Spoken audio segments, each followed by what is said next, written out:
हेतु हमें उस पर और अपने निरंतर विचार दें माननीय अध्यक्ष जी।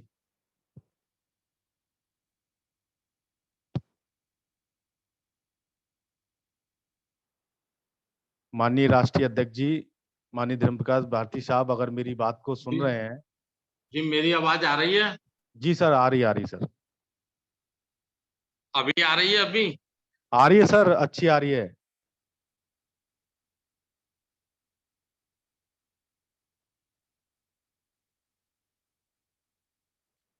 आवाज नहीं आ रही है सर।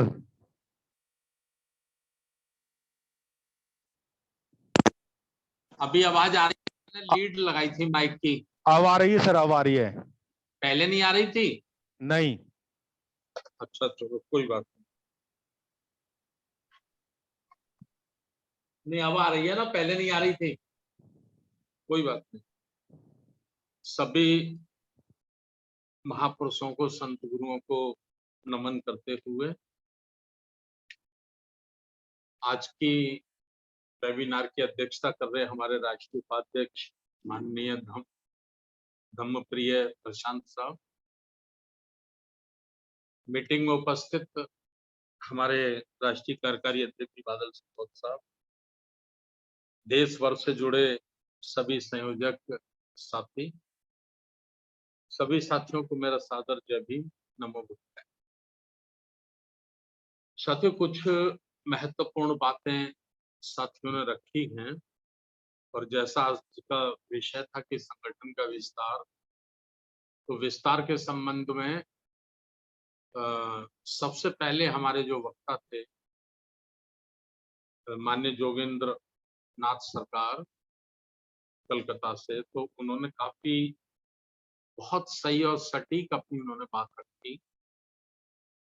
वो रेलवे में एक्सियन है, अधिशासी अभियंता, बहुत वर्क उनके पास रहता है, लेकिन इसके बाद भी वो समय निकालकर पूरे पश्चिम बंगाल के 23 जिलों में भी बड़ी तेजी से यूनिट खड़ी कर रहे हैं। ये आपने सुना होगा, उन्होंने खुद ही अपने आप बताया था, सभी के बीच में अपनी बात को रखा था। तो संगठन विस्तार के लिए मैं चाहता हूं कि जैसा पैटर्न उन्होंने आप लोगों के बीच में रखा है, उसी तरह से आपको भी ज्यादा से ज्यादा काम करना है, इकाइयां बनानी है, कमेटियां बनानी और बहुत तेजी से बनानी। उसका महत्वपूर्ण कारण ये है कि हम लोग 50 वर्ष पीछे चल रहे हैं। ये काम गैर राजनीतिक जड़ें 50 वर्ष पहले से हमें इस पे काम करना चाहिए था। यदि 50 वर्ष पहले से हमने पूरी जिम्मेवारी के साथ, पूरी योजना और प्लानिंग के साथ काम किया होता, तो शायद आज हमें इतनी बहुत ज्यादा तेजी से और बहुत ज्यादा स्पीड से काम करने की जरूरत नहीं पड़ती। हम लोग ठीक 50 वर्ष पीछे हैं, इसलिए बहुत ज्यादा तेजी से, बहुत ज्यादा जिम्मेवारी को समझते हुए हमें काम करने की आज जरूरत पड़ रही है। ये मेरा आप लोगों से निवेदन है। सेना भर्ती का प्रकरण आप चल रहे हैं, पूरे देश में देख रहे हैं। मैं 5 वर्ष गुजरात में रहा हूँ प्रभारी के रूप में, तो ये जो मॉडल है, ये गुजरात मॉडल है। सेना में जो भर्ती का मॉडल लागू सरकार करने जा रही है, ये गुजरात का मॉडल। गुजरात का मॉडल कैसे है कि गुजरात में जब से बीजेपी की सरकार बनी है, तब से उन्होंने शिक्षा और पुलिस, शिक्षा में 5 वर्ष के लिए वो संविदा पे टीचर रखते हैं और उसको तनख्वाह देते हैं वो केवल 5,000 रुपए में। ठीक इसी तरह से वो पुलिस में संविदा पे रखते हैं और तनख्वाह देते हैं मात्र 5,000 रुपए। करते क्या है 5 वर्ष में?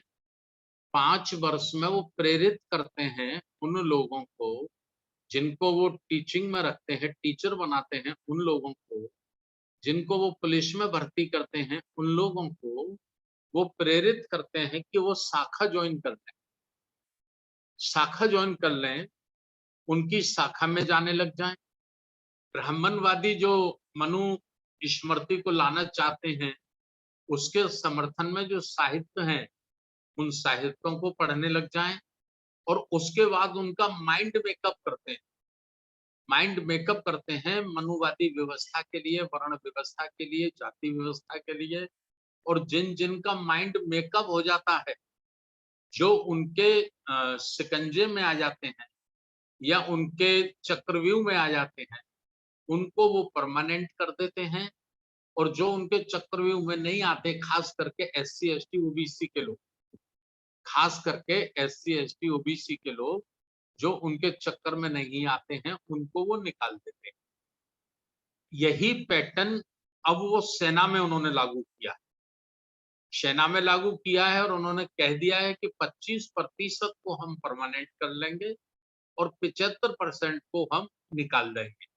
तो आप समझ लीजिए कि जो आरएसएस की शाखाओं में तैयार करके जिन युवाओं को उधर भेजा जाएगा, आरएसएस की शाखाओं में तैयार करके जिन युवाओं को उधर भेजा जाएगा, उनको वो फोर्स में रख लेंगे और बाकी जो उनकी विचारधारा से सहमत नहीं होंगे, जो उनकी विचारधारा को पसंद करने वाले लोग नहीं होंगे, उनको वो निकाल देंगे। ये बड़ा सीधा-सीधा सा गणित है।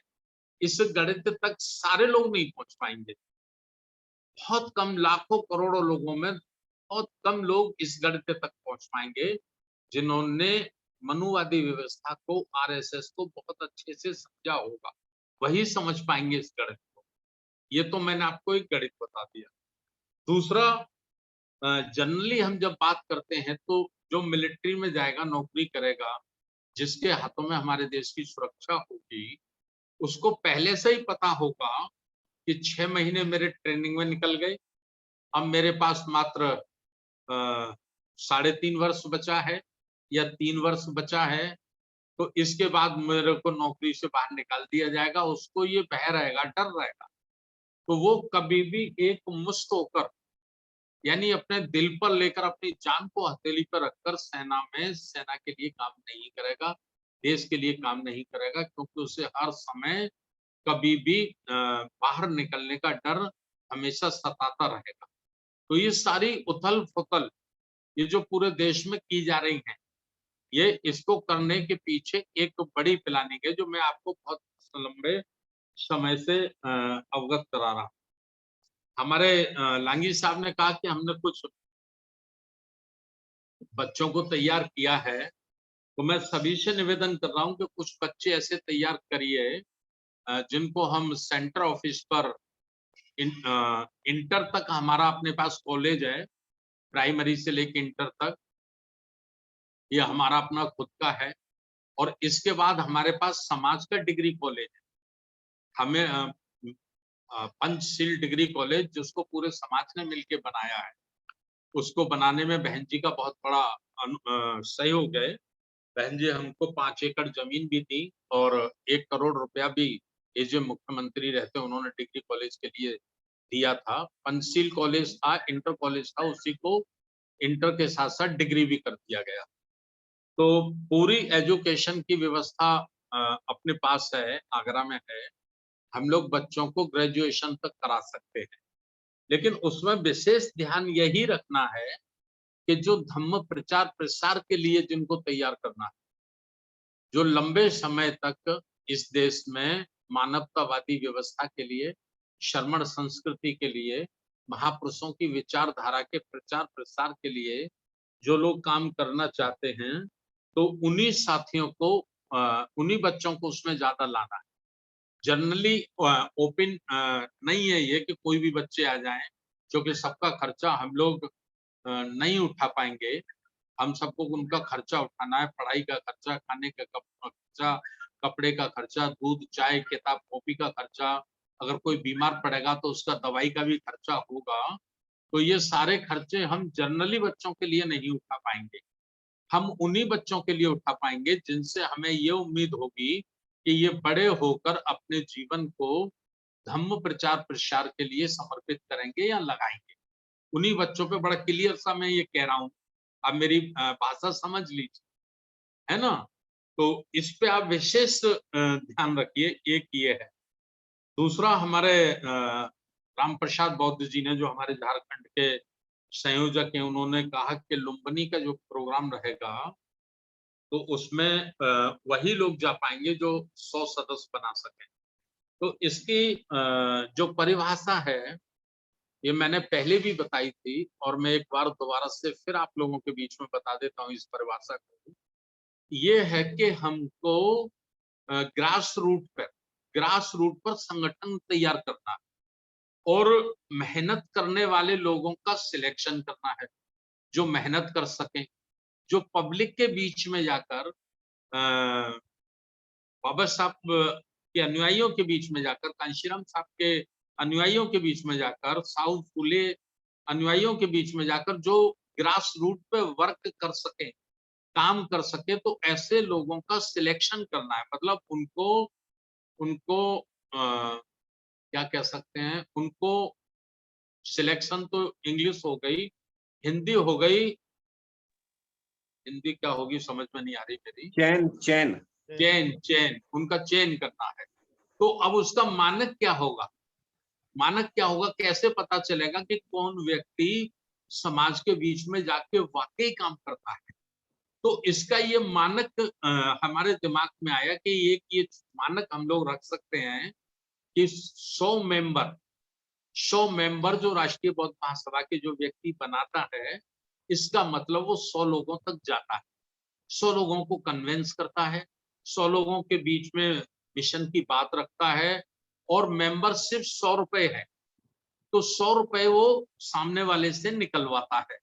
तो 100 रुपए सामने वाले की पॉकेट से निकलवाना और उसको कन्विंस करना, ये इसका एक मानक हो गया, माप हो गया। तो ऐसे लोग 100 मेंबर बनाएंगे तो 100 मेंबर का पैसा मिलेगा 10,000। 10,000 रुपए मिलेगा तो वो 10,000 रुपए आ जाएगा सेंटर ऑफिस। अच्छा, हर वर्ष हम राष्ट्रीय 3 दिन का अधिवेशन करते हैं, ये 15वां होगा। 14वां अधिवेशन अभी बोध गया में हुआ था। तो इसमें हम लोग क्या करते हैं कि रजिस्ट्रेशन सिस्टम रखते हैं कि जैसे खर्चे का टोटल कर लेते, कितना खर्चा पड़ेगा, कितने लोगों की सहभागिता उसमें रहेगी, तो उस पे उसको डिवाइड कर देते हैं। तो उस हिसाब से रजिस्ट्रेशन फीस रख लेते हैं। इस बार हमने क्या रखा है कि इस बार हम कोई रजिस्ट्रेशन फीस नहीं रखेंगे। जो पैसा मेंबरशिप का आएगा उसी मेंबरशिप के पैसे से हम ये फंक्शन करेंगे। और इस बार 3 दिन के बजाय हमने 5 दिन का रखा है। 5 दिन का इसलिए रखा है कि 3 दिन तो हम डिस्कशन करेंगे, चर्चा करेंगे। पीछे अभी तक 14 वर्षों में जो काम हुआ है उसकी समीक्षा करेंगे। आगे हमें क्या-क्या काम करना है 5 वर्ष तक, उस काम की प्लानिंग पे चर्चा करेंगे। 3 दिन तो हमारे चर्चा में जाएंगे। लेकिन चूंकि लुम्बिनी तथागत गौतम बुद्ध की जन्मस्थली है और मैं वहां होके आया हूँ, तो वहाँ कई देशों के बहुत अच्छे-अच्छे विहार बने हैं, घूमने लायक जगह भी है। तो स्वाभाविक रूप से है कि जो इंडिया से लोग नेपाल जाएंगे और अधिकांश लोग उसमें पहली बार जाएंगे। पहली बार जाएंगे तो उनके मन में ये तमन्ना रहेगी कि हमें लुम्बिनी घूमना चाहिए। तो कुछ लोग प्रोग्राम में बैठेंगे और कुछ लोग नहीं बैठेंगे। कुछ बैठेंगे भी तो मन उनका इधर होगा कि भाई टाइम इधर निकल रहा है, हम तो लुम्बिनी नहीं जा पाए, हम तो लुम्बिनी नहीं जा पाए, शाम को निकल जाएंगे। तो वो गैर मन से मीटिंग को सुनेंगे। इसलिए हमने ये सोचा कि 3 दिन हम चर्चा करते हैं और 2 दिन का हम टूर रखते हैं। टूर रखेंगे 2 दिन का, बस कर लेंगे जितने लोग होंगे उस हिसाब से। बस से हम जो टूरिस्ट बसें होती हैं, उनको हम कह देंगे भाई 2 दिन हमको आप पूरा-पूरा घुमा दीजिए। तो इस तरह 5 दिन का रखा है। अब चूँकि रहने का और खाने का, तो ये तो 5 दिन का प्रबंध करना पड़ेगा। उस पे जो खर्च होगा वो तो 5 दिन का होगा। और वो इंडिया नहीं है, इंडिया से बाहर है, हम नेपाल में हैं, तो इसलिए वहाँ खर्च भी ज़्यादा होगा। तो ये सोचकर ये प्रोग्राम रखा है। लेकिन कई साथियों ने कहा कि सब हम अपनी फैमिली ले जाना चाहते हैं, अपनी वाइफ को ले जाना चाहते हैं। तो फिर मैं इसमें एक बात रिपीट कर रहा हूँ कि अभी जो हम वहाँ संगति करना चाहते हैं, अधिवेशन करना चाहते हैं, उसके पीछे सोच ये है कि हम क्रीम को वहाँ इकट्ठा करें और कैसे ये धम्म का मूवमेंट, सामाजिक परिवर्तन का मूवमेंट पूरे देश में चलाया जाए, इस पे विचार करें। लेकिन अब जब जो साथी सोचते हैं कि मैं अपनी वाइफ को ले जाऊँगा या परिवार से किसी को ले जाऊँगा, तो निश्चित रूप से उसके दिमाग में ये है कि वो पिकनिक भी है, घूमना भी है। ये मतलब समझ लीजिए आप। तो चलिए हम उसको जोड़ लेते हैं। तो उसमें हम ऐसा करते हैं कि जो फीमेल साथी ले जाएँगे, यानी अपनी वाइफ को ले जाएँगे, उनको ₹5000 एक्स्ट्रा अपने पास से देने हों। ₹5000 एक्स्ट्रा देने होंगे, ये आप कर सकते हो। और अगर कोई साथी ये कहते हैं कि साहब हम तो 200 मेंबर बना देंगे, 100 अपने बदले के बना देंगे, 100 अपनी पत्नी के बदले के बना देंगे, तो वो 200 मेंबर बना सकते हैं, उनको फिर ₹5000 अलग से नहीं देने होंगे। ये बात मैं इसलिए स्पष्ट कह रहा हूँ कि हम विदेश में जा रहे हैं, दूसरे देश में जा रहे हैं, वहाँ हमें कोई चंदा तो देगा नहीं और वहाँ के खर्चे वहाँ के हिसाब से करने होंगे हमको, तो वहाँ खर्चा ज़्यादा लगेगा ही लगेगा, इसलिए ये है। तो जो लोग ये चाहते हैं कि अपनी वाइफ, पत्नी या किसी को ले जाना चाहते हैं या किसी और रिश्तेदार को ले जाना चाहते हैं, तो ₹5000 या फिर 100 मेंबर उनको बनाने हैं, जो कि पैसा वहाँ चाहिए खर्च होगा। तो मेरे ख्याल से ये ठीक रहेगा, ये हम लोग कर लेते हैं। दूसरा, अभी मैं ललितपुर गया, कुछ साथी ललितपुर से गए थे और उसमें ओबीसी के साथी ज़्यादा थे, वो सांची प्रोग्राम में गए थे। कुर्मी पटेल थे, कुशवा समाज के थे और 2 लोग राजपूत थे। तो वो वहाँ के कार्यक्रम से बहुत प्रभावित हुए सांची के प्रोग्राम से और उन्होंने इसीलिए ललितपुर में मेरा प्रोग्राम लगाया, बहुत अच्छा प्रोग्राम लगाया था। आलू, पूड़ी, खीर, खाने-पीने की भी सारा प्रबंध था। तो मैं 1 दिन पहले पहुँचा तो वो रात को मेरे पास ही रुके काफ़ी देर तक। तो उन साथियों ने बताया कि साहब यहाँ ललितपुर में जो भारतीय बौद्ध महासभा के लोग हैं, वो 3-4 दिन से ये प्रचार कर रहे हैं कि राष्ट्रीय बौद्ध महासभा जो है, तो इसके पीछे बीजेपी का हाथ है। बीजेपी के लोग इसको प्रमोट कर रहे हैं। अन्यथा बताइए कि इतने कम समय में इतनी बड़ी संस्था कैसे हो सकती थी? ये लाखों-लाखों रुपए का खर्च कर रहे हैं, इनका पैसा कहाँ से आता है? तो ये बीजेपी ने इसको खड़ा किया। तो मुझे काफ़ी हँसी आई और अश्कर मैंने कभी अभी आप लोग नए जुड़े हैं, तो नए-नए साथी आप जुड़े हैं, तो आप कन्फ्यूज़ हो सकते हैं। कन्फ्यूज़ आप हो सकते हैं, आपके दिमाग में कुछ भी चल सकता है। लेकिन मैंने कहा मैं एक सवाल आपसे पूछना चाहता हूँ, उस सवाल से मुझे लगता है कि ये बात क्लियर हो जाएगी। तो उन्होंने कहा पूछें साहब। मैंने कहा हम पिछले 3 वर्षों से सांची में प्रोग्राम करेंगे, ये पब्लिसिटी कर रहे हैं। कोरोना की वजह से 2 बार पोस्टपोन्ड हो गया, 3 वर्षों से और अभी भी 6 महीने पहले वॉल पेंटिंग हो गई, सीहोर में हो गई, भोपाल में हो गई, देश के कई हिस्सों में हो गई, आगरा में हो गई, गुना में हो गई, कि हम प्रोग्राम सांची में कर रहे हैं और डेट है 30 अप्रैल और 1 मई। मैंने उनको पूछा, ये बात मैं इसलिए बता रहा हूँ कि लोग आपसे भी ये प्रश्न करेंगे, जब मुझसे कर रहे हैं, तो हो सकता है आपसे भी ये प्रश्न करें। तो उसका उत्तर देने के लिए मैं ये बात आपके बीच में शेयर कर रहा हूँ। मैंने उनको कहा कि हमारी डेट पहले से तय थी, 30 अप्रैल 1 मई। सांची में प्रोग्राम का करने के लिए हम 3 वर्ष पहले से प्रचार कर रहे हैं। 6 महीने पहले कन्फर्म हो गया था। तो 10 दिन पहले अचानक से भारतीय बौद्ध महासभा, मैंने ये पूछा कौन-सी वाली भारतीय बौद्ध महासभा के लोग हैं? तो उन्होंने कहा आदरणीय मीरा ताई जी वाली की है, जो मीरा ताई जी हैं उस संस्था के। मैंने कहा ठीक। मैंने उनको कहा 10 दिन पहले वो भोपाल में प्रोग्राम बनाते हैं। आदरणीय मीरा ताई जी की भारतीय बौद्ध महासभा के लोग प्रोग्राम बनाते हैं और प्रोग्राम रखते हैं 30 अप्रैल 1 मई। 30 अप्रैल 1 मई प्रोग्राम रखते हैं। तो जब उनको पहले से ये मालूम था कि राष्ट्रीय बौद्ध महासभा का प्रोग्राम सांची में है, उसका प्रचार प्रसार हो रहा है, तो उसी डेट में उनको भोपाल में प्रोग्राम रखने की क्या जरूरत? आगे रख सकते थे, 2 दिन पहले रख लेते, 2 दिन बाद में रख लेते। 16 मई को बुद्ध पूर्णिमा थी, बुद्ध पूर्णिमा को रख लेते, उसी दिन क्यों रखना? बोले ये तो साफ है, ये बात तो है। अच्छा, मैंने कहा दूसरी सुनिए, उन्होंने अपने प्रोग्राम में चीफ गेस्ट किसको बनाया? तो मैंने कहा उनको चीफ गेस्ट उन्होंने बनाया मध्य प्रदेश के मुख्यमंत्री शिवराज चौहान को। अब बाबा साहब डॉक्टर अंबेडकर का मूवमेंट चलाएंगे, तथागत गौतम बुद्ध की मूवमेंट चलाएंगे और आरएसएस के मुख्यमंत्री को चीफ गेस्ट बनाएंगे, तो किसके पीछे किसका हाथ है? ये अब आप अपने दिमाग से इस्तेमाल करिए, अपनी बुद्धि से इस्तेमाल करिए। और मैंने कही जहां तक पैसे का सवाल है, तो अभी भी हमारे पास 5-6 लाख रुपए कर्जा है, 5-6 लाख रुपए कर्जा है, 3 लाख रुपए केंद्रीय कार्यालय से ज्यादा खर्च हो गया है, 3-3.5 लाख रुपए भी हमारे कमलेश बहुत कह रहे हैं कि मेरे पे तगादा लोग कर रहे हैं। तो मैंने कि हम तो पैसा अपने साथियों से लेते हैं, एक-एक चीज मालूम है।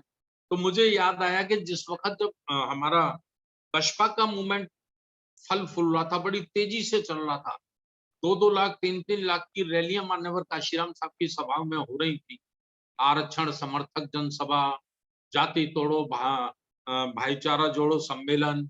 तो उस समय कांग्रेस के लोग ये प्रचार करते थे कि कांशीराम जी तो सीआईए के एजेंट है, इनको तो अमेरिका से पैसा मिलता है। तो उस वक़्त हमारे दिमाग में भी कभी-कभी कन्फ्यूजन पैदा हो जाता था, कि कोई चक्कर तो नहीं है, कुछ तो नहीं है। तो समय-समय पर साहब बुलाते रहते थे और तमाम गलतफ़हमियों को दूर करते रहते थे। तो ये सारी बातें थी, तो ये बातें मैंने आपको इसलिए बताई है कि अब आप लोगों से भी ऐसे लोग प्रश्न करेंगे। और खुशी की बात यह है कि जिस संस्था के कार्यक्रमों का विरोध करना लोग शुरू कर दें, तो समझिए कि आपका कार्यक्रम, आपका मूवमेंट तेजी के साथ आगे बढ़ रहा है। यानी एक्शन का रिजेक्शन, आप जो एक्शन कर रहे हैं, यदि उसका रिजेक्शन हो रहा है, सामने वाले को कुछ हो रहा है, तो समझिए कि आपका एक्शन प्रभावशाली है, ताकतवर है। आप बड़ी तेजी से अपने मूवमेंट के प्रति आगे बढ़ रहे हैं। ये इस बात का प्रूफ है, सबूत है। तो ये साथियों मैंने आप लोगों को कहा, तो 2-3 बातें थी इसमें। एक लुम्बिनी वाली, वो पुनः फिर एक बार सुन लें। या तो आप 200 मेंबर बना सकते हैं, या फिर आपको 5,000 रुपए अलग से उनकी सहयोग राशि उस कार्यक्रम के लिए देनी होगी। ठीक, ये हो गया। और तीसरा खास अहम बात जो मैं आप लोगों के बीच में अभी रखने के लिए जा रहा हूँ, ये हम सेंटर ऑफिस चलाते हैं। सेंटर ऑफिस जहाँ से मैं बोल रहा हूँ अभी, इसका 70-80 हजार रुपए महीने का खर्चा है।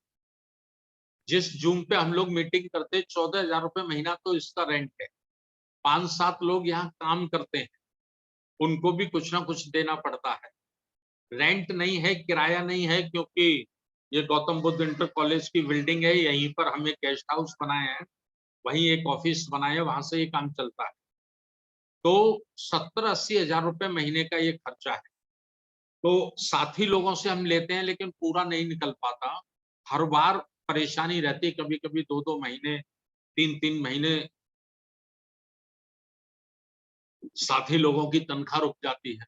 अच्छा, मुझे भी पेंशन मिलती है, तो पेंशन से मेरा अपना खर्चा है। 2 गाड़ियाँ मैं चलाता हूँ, ड्राइवर रहता है, भाग-दौड़ रहती है। तो इसके लिए फिर हमने अभी पहले सिस्टम बनाए हैं, वो सिस्टम हम पूरी तरह से सफल नहीं हो पा रहे हैं उसमें। हमने पहला सिस्टम ये बनाया था कि 100 लोग हम राष्ट्रीय कार्यकारिणी के सदस्य बनाते हैं, और वो 100 लोग 1-1 हज़ार रुपए महीने मेंटेनेंस देंगे सेंटर ऑफिस को चलाने के लिए। तो 12,000 रुपए वो साल में देंगे। कोई साथी इकट्ठा देना चाहेंगे तो वो 10,000 रुपए भी दे सकते हैं, एक बार में ही। ये हमने बनाया था, तो इससे कुछ मदद मिली है, काफ़ी हद तक मदद मिली है। लेकिन पूरी तरह से हम इसमें सक्सेस नहीं हो पा रहे। तो इसके लिए फिर हमने ऐसा सोचा है कि ये 2 महीने बरसात के होते हैं, 3 महीने, तो इस बरसात के महीने में हम लोग मेंबरशिप का अभियान चलाया करेंगे। मेंबरशिप का अभियान, और एक बुक जो बनाई है, वो 25 मेंबर की बनाई। 1 साल की साधारण सदस्यता ₹100 और एक बुक 25 की है। तो जो एक्टिव वर्कर हैं, सक्रिय साथी हैं, उनके सहयोग से मेंबरशिप चलाएँगे। तो मेंबरशिप चलाएँगे तो जैसे मैं एक उदाहरण में कह दूँ कि हमारा मध्य प्रदेश है, तो उसमें 53 जिले, 53 जिले में से अगर एक जिले में 100 मेंबर भी बनाए जाएँ, मात्र 100 मेंबर, तो 5000 मेंबर बनाए जा सकते हैं। उत्तर प्रदेश में 75 जिले हैं। एक जिले से अगर 100 मेंबर भी बनाए जाएँ तो 7500 मेंबर बनाए जा सकते हैं। तो इस तरह से एक वर्किंग भी तेज होगी, काम भी तेज होगा। बहुत बड़ा हमारे पास चूँकि डाटा भी आ जाएगा लोगों का, जो सेंटर ऑफिस में रहेगा, जहाँ से जिनको कॉलिंग, व्हाट्सएप पे मैसेज, ये सब होता है, तो और ज़्यादा होता रहेगा। और पैसा भी सेंटर ऑफिस को मिल जाएगा। पैसा भी सेंटर ऑफिस को मिल जाएगा, जिससे सेंटर ऑफिस को चलाने में कोई बड़ी तकलीफ नहीं होगी। अभी हमसे बहुत लोग कहते हैं, साहब त्रिशंक पंचशील की छोटी-छोटी बुकें छपा दीजिए आप। बहुत तेजी से धम्म का प्रचार बढ़ रहा है, लेकिन लोगों पे त्रसीन त्रसीन नहीं आता, पंचशील नहीं आता, अष्टांग मार्ग नहीं आता। बहुत लोग कहते हैं बुद्ध की जीवनी की थोड़े-थोड़े फ़ोल्डर बना दीजिए।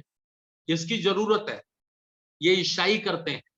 ईसाई जो मशीनरी है, ईसाई के जो प्रचारक होते हैं, उनका एक बैग होता है, थैला होता है, और उस थैले में पंपलेट होगा, पर्चा सिंगल, 4 पेज का फ़ोल्डर होगा, 10 पेज की बुक होगी, 20 पेज की बुक होगी, यानी जैसा-जैसा वो माइंड मेकअप करते जाएँगे व्यक्ति का, वैसा-वैसा स्टेशनरी उनको देते चले जाएँगे, साहित्य उनको देते चले जाएँगे।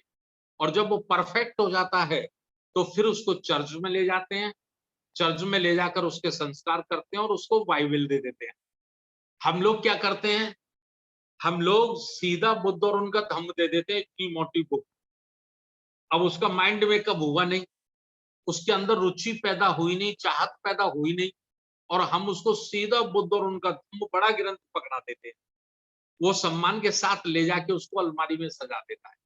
वो उसके कभी 10 पेज भी पढ़ने की कोशिश नहीं करता। मैं समझता हूँ कि हमको भी अब जो ईसाई ईसाई मिशनरी जो स्टेशनरी का इस्तेमाल करती है, प्रचार सामग्री का इस्तेमाल करती है, तो हम लोगों को भी उस हिसाब से प्रचार का करना चाहिए। भई एक छोटा फ़ोल्डर बना दें जिसमें आप बुद्ध का जीवन परिचय दे दें।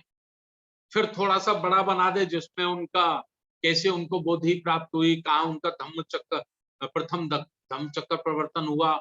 ऐसे छोटा-छोटा, छोटा-छोटा बुद्ध का, महापुरुषों का, उनका हम लोग भी देना शुरू करें। लेकिन इस सब पर पैसा खर्च होगा, पैसा लगेगा, तो पैसे की बहुत बड़ी परेशानी रहती है। और ये जो हज़ारों संस्थाएँ हैं, आप लोग समझते होंगे, हम कहते हैं साहब ये कामयाब नहीं हो सकी। तो ये कामयाब इसलिए नहीं हो सकी कि ये कोई योजना नहीं बना पाए, और योजना पे जो धन खर्च होना है उसका प्रबंध नहीं कर पाए। तो उसको उन्होंने वर्ष के 4-5 दिन में समेट दिया। वर्ष के 365 दिन में से 5 दिन वो काम करते हैं। बुद्ध पूर्णिमा अब कुछ वर्षों से शुरू हुआ है। अम्बेडकर जयंती 6 दिसंबर बाबा साहब का, बस खत्म, कभी एक आध मीटिंग और करनी। तो धन के अभाव में वो लोग काम नहीं कर पाते। हम लोग थोड़ा-थोड़ा सहयोग हमारे साथी कर रहे हैं, थोड़ा-थोड़ा सहयोग कर रहे हैं, तो हम 365 दिन काम कर रहे हैं।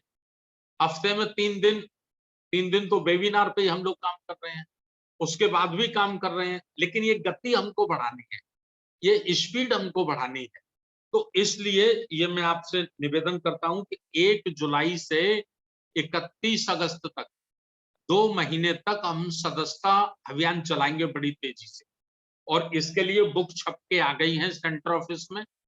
आप लोग लिस्ट बना-बना के भेज दीजिए, और कुछ नहीं, एक एक व्यक्ति 25 मेंबर बना दे। 25 मेंबर बना दे, एक जिले में आप 4 ऐसे साथी तलाश लेंगे, जो 4 साथी 25-25 मेंबर बना देंगे तो एक जिले से 100 मेंबर बन जाएंगे।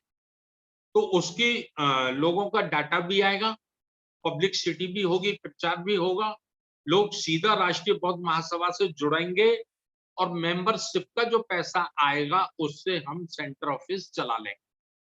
प्लानिंग ये बनाई थी, जब ये शुरू किया था कार्यक्रम, तो ये बनाया था कि इसका 70% भाग हम स्टेट को देंगे और 30% भाग सेंटर के लिए लेंगे, ये बनाया था। लेकिन ये कब है?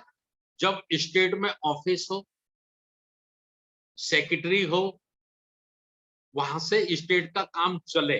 तो जिन जिन स्टेट में अगर ऑफिस खुल जाएंगे, जहां लोग अपना सेटअप तैयार कर लेंगे, जैसे सेंटर ऑफिस का सेटअप तैयार है, इस तरह का सेटअप जिन जिन राज्यों में तैयार हो जाएगा, तो फिर वो मेंबरशिप बढ़ा देंगे।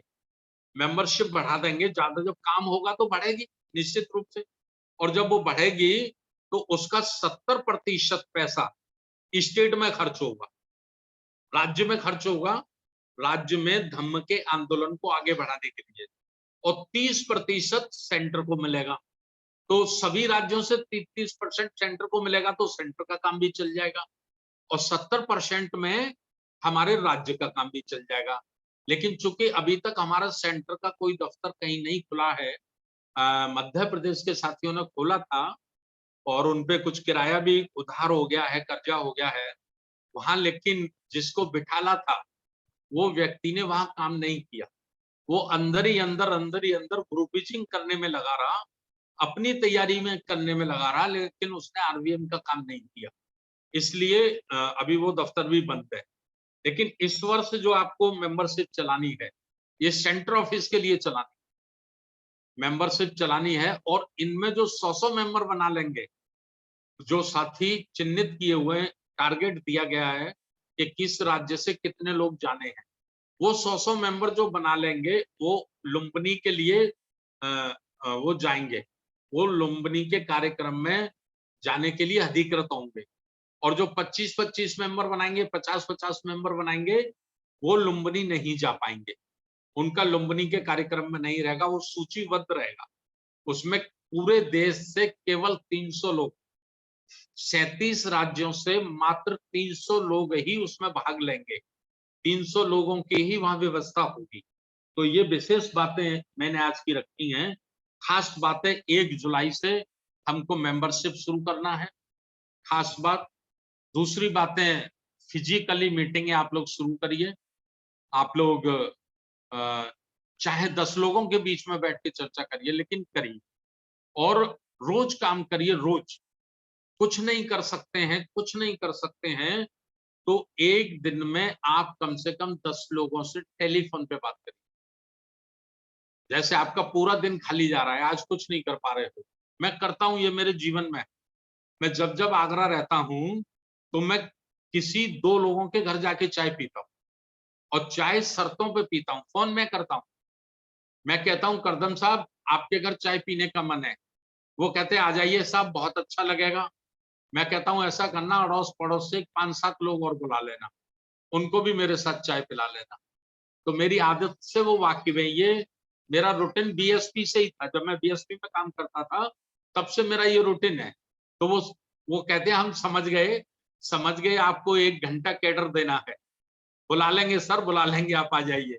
तो वो 10 लोगों को और भी बुला लेते हैं और मैं भी चला जाता हूँ। सब लोग चाय पीते रहते हैं, वर्तमान हालत पे चर्चा हो जाती है, और 15-20 मिनट हम लोग मूवमेंट की बात ब्रीफ कर देते हैं। तो ये मैंने अपना बताया है। लेकिन जिस दिन कुछ नहीं कर पाता तो उस दिन भी मैं कम से कम 10 लोगों पे फोन लगाता हूँ, हालचाल पूछता हूँ, मैं क्या कर रहा हूँ ये बताता हूँ, वो क्या कर रहे हैं ये पूछता हूँ। तो ये रूटीन होना चाहिए। बुद्ध ने जो धम्म चक्र बनाया है ना, धम्म चक्र, आप हम लोग नहीं समझे उसको। किसी दिन धम्म चक्र की विशेषता पर हम लोग चर्चा करेंगे। धम्म चक्र जो बनाया उसमें 24 कड़ी है, 24 कड़ी है। 24 कड़ी का उद्देश्य क्या है? 24 कड़ी का उद्देश्य है, रातों दिन मिलाकर 24 घंटे होते हैं, रात दिन मिलाकर 24 घंटे होते हैं, और उस धम्म चक्र में भी 24 कड़ी है। 24 कड़ी का मतलब है कि ये धम्म का चक्र 24 घंटे चलेमान होना चाहिए, चलता रहना चाहिए, इसका ठहराव ना हो, इस पे रुकाव ना हो, ये चलता रहना चाहिए। तो ये इसका उद्देश्य है। विस्तार में किसी दिन विशेष चर्चा करेंगे तो इस पे बताएंगे। तो बहुत-बहुत धन्यवाद आज के लिए। आप सभी साथी जुड़े, मुझे लगता है 94 साथी हमारे आखिरी समय तक जुड़े हुए हैं। मैं सभी साथियों को बहुत-बहुत धन्यवाद करता हूँ और फिर निवेदन करता हूँ, काम बहुत ज़्यादा है, समय बहुत कम है। यदि हम अपना समय गँवा रहे हैं, तो हम स्वयं को धोखा दे रहे हैं। समाज का नुकसान तो हो ही रहा है। समाज का नुकसान तो हो ही रहा है, लेकिन हम स्वयं को भी धोखा दे रहे हैं। हम अपने बच्चों को भी धोखा दे रहे हैं। हम आने वाले नाती-पोतों के साथ भी विश्वासघात कर रहे हैं। इसलिए समय कम है, काम ज़्यादा है। तो कम समय में ज़्यादा से ज़्यादा काम करना है, क्योंकि हम 50 वर्ष पीछे हैं। अगर 50 वर्ष पहले ये काम शुरू हो गया होता, तो आज संपूर्ण भारत प्रबुद्ध होता और बौद्धमय होता। तो हम लोगों को इतनी मेहनत करने की ज़रूरत नहीं पड़ती। तो ये निवेदन 1 जुलाई से 31 अगस्त तक मेंबरशिप और लुम्बिनी 15वां महाधिवेशन की बड़े पैमाने पे तैयारी, ये आप लोगों को करनी है। मेरे प्रोग्राम लगे हैं 30 जुलाई को वर्धा में है। वर्धा नागपुर के पास है। महाराष्ट्र में विदर्भ का प्रोग्राम है, वहाँ रहूँगा मैं। 31 जुलाई को 3 स्टेट का एक साथ अधिवेशन है रायपुर में, छत्तीसगढ़, तेलंगाना और आंध्र प्रदेश। तो ये मेरा प्रोग्राम है। 24 जुलाई को हमारा 5 स्टेट का प्रोग्राम है जालिंधर, पंजाब में, जहाँ चंडीगढ़, हिमाचल प्रदेश, पंजाब, जम्मू कश्मीर और लद्दाख के साथी रहेंगे। यह है 26 जून को नोएडा में मेरा प्रोग्राम है, मैं उसमें रहूँगा। तो इस तरह से हम लोग लगे हैं और अभी हम कोशिश कर रहे हैं कि 12, 13, 14 अगस्त का हमारा उड़ीसा में संबलपुर में है प्रोग्राम, जिसमें 200-250 युवा हमारे उसमें बैठेंगे और वो शिविर लेंगे हमारे राष्ट्रीय आचार्य इंजीनियर किशोर बौद्ध साहब। 14 अगस्त को मैं उसमें रहूँगा। तो मैं ये सोच रहा हूँ कि 13 अगस्त को हम आसनसोल में, जो पश्चिम बंगाल का इलाका है, उधर प्रोग्राम लगा दें और 7 अगस्त को मेरा प्रोग्राम है अहमदाबाद में, गुजरात में। तो वो गुजरात का प्रोग्राम है। तो इस तरह से मेरे प्रोग्राम में 3-4 और हैं, वो मैं भूल रहा हूँ। तो आप लोग भी इस तरह से अपने-अपने प्रोग्राम लगाएँ।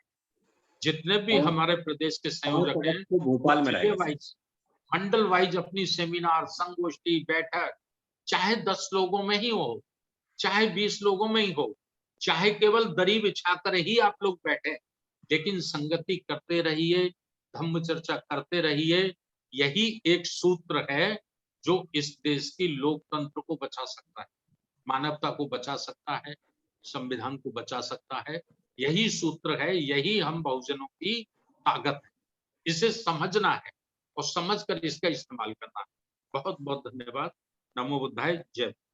5 अगस्त को सर भोपाल में रहेगा। 5 अगस्त को। बहुत-बहुत धन्यवाद माननीय। जहाँ-जहाँ के प्रोग्राम लगे हों, आप लोग भी बता दीजिए। 5 अगस्त को प्रदेश कार्यकारिणी की घोषणा सदस्यता के बाद वो भोपाल में माननीय है। साहब भोपाल में रखेंगे। मध्य प्रदेश की प्रदेश कार्यकारिणी बनाई जाएगी। मैं भूल गया था इसको। जी।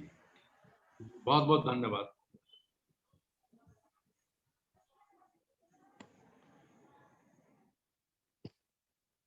जी बहुत-बहुत संचालक जी धन्यवाद। आगे बढ़ाइए। जी, जी सर। बहुत-बहुत धन्यवाद माननीय